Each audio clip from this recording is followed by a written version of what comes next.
Hey guys, welcome to another episode of our garage here. Got something a little bit different today. This car right here is a 1982 Corvette. My dad acquired this car back in the middle of March.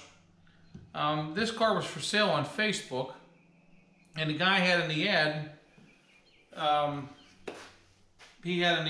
that he would trade for a small diesel tractor. So I come up, talk to him. I said, hey, this guy's got this Vette. He wants to trade for a tractor. I said, we got some stuff you want to get rid of. So he said, yeah, give him a call. Yeah. So my dad, he retired here a couple years ago and sold the farm. So he's got all kind of equipment to get rid of now. So he had this little John Deere 670 diesel, and we'll put a picture of it here in the video with a loader on it.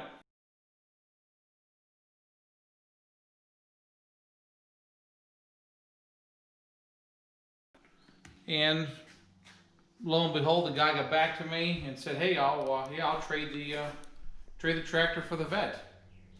So it's a project.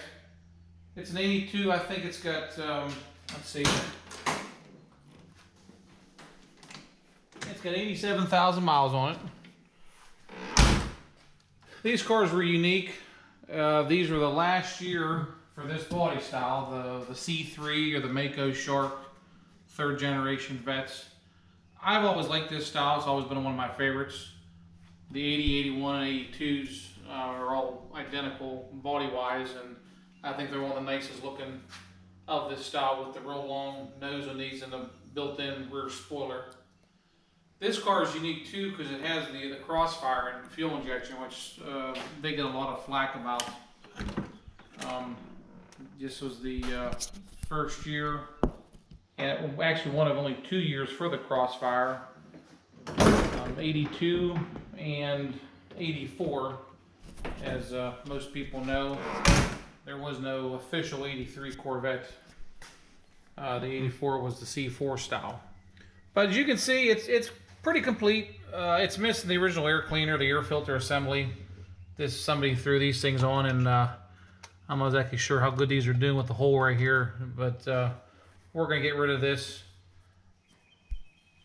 Put a factory air setup back on it and clean it up. So the car has a few issues. The air doesn't work. A lot of things don't work. It's been sitting for a while. The headlights don't work. We isolated that down to some vacuum issues. I think the actuator solenoids are bad in the front. Body on the car is not bad. It's pretty nice. Got some chips and some scratches in it. It has been repainted at one time. The car was an original silver with red interior. The interior is pretty roached. It's been well enjoyed. We're going to put a whole interior kit in the car. My dad basically wants to just get the car mechanically sound, get an interior kit in it, and he wants to just drive it for the summer. So we're going to take it down, put it on the lift, and check out underneath, go over a few things, and see what we can do. So let's head down to our place.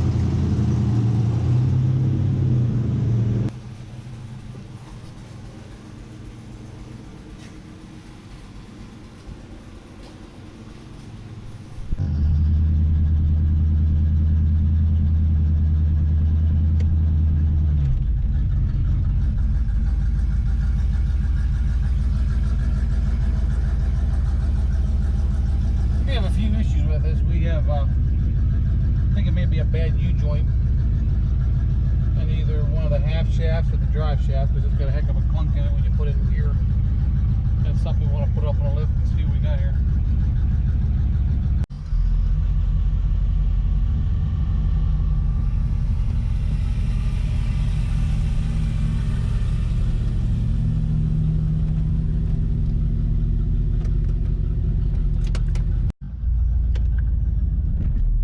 Okay, after that ordeal of moving cars back and forth, we're on our way over to our garage. You can see the steering column needs some love. So does the whole car. Yeah. The dash is bad. We're going to put a new dash in it. Just go over the whole thing.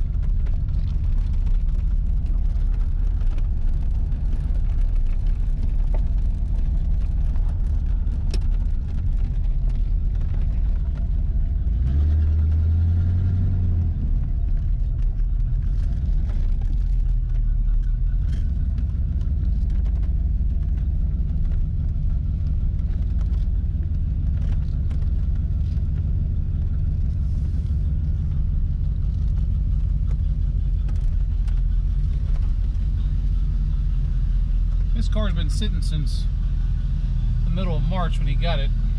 Hence the first we've done anything to it here. I've been trying to get this other stuff done out of the way. I think I'm back. I think I'm hit too far here. So,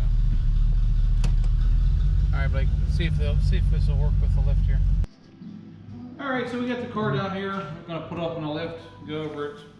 A few things we do know about it, aside from all the cosmetic issues.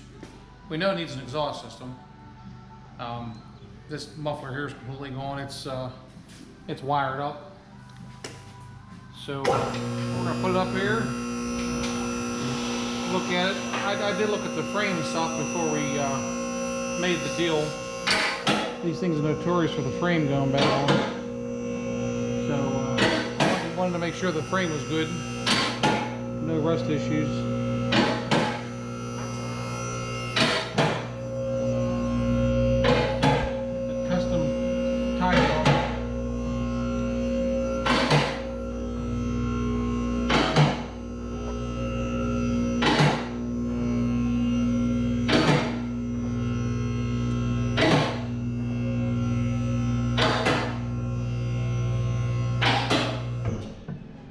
As far as we can go. Our antennas didn't. Oh shoot. So.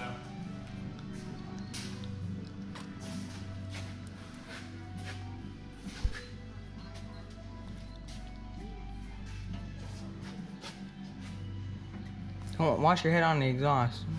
Yeah. So everything looks pretty good. The frame looks real nice on it. I don't see any real issues here.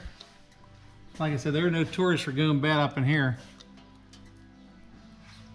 They call it the dog leg, where they go bad. That's a good sign.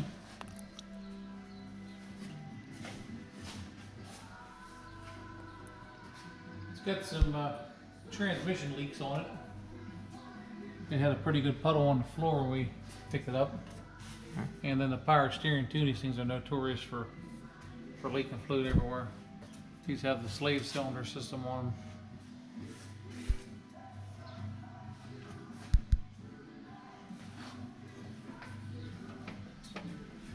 Trying to figure out where our plunk is in the back here.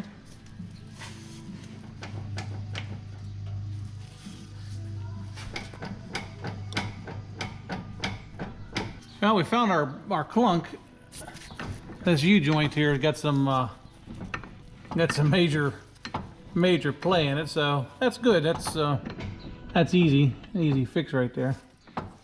So we'll be getting a U-joint for it in the back. Come over here. You can see all the play in it there. Okay, upon further inspection here, we found a bad wheel bearing here also in the back.